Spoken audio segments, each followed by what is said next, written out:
গো, তুমি এত জলদি আসছো কাজের থেকে? এ কইও না গো, আজ যে কারখানায় আগুন লেগেছিল, যারা ভিতরে ছিল সবাই মারা গেছে।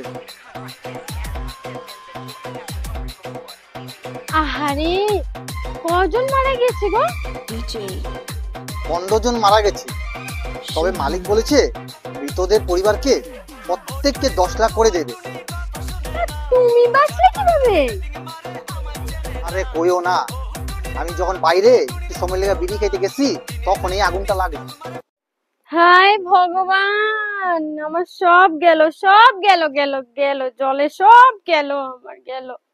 কি হইছে, তুমি এমন কেন করতেছো? अरे कहना क्या चाहते हो? হায় ভগবান, তোমারে কত কইরা বলি যে বিড়ি স্বাস্থ্যের পক্ষে ক্ষতিকর। কি লেগা যে বিড়িটা খাইতে গেলা?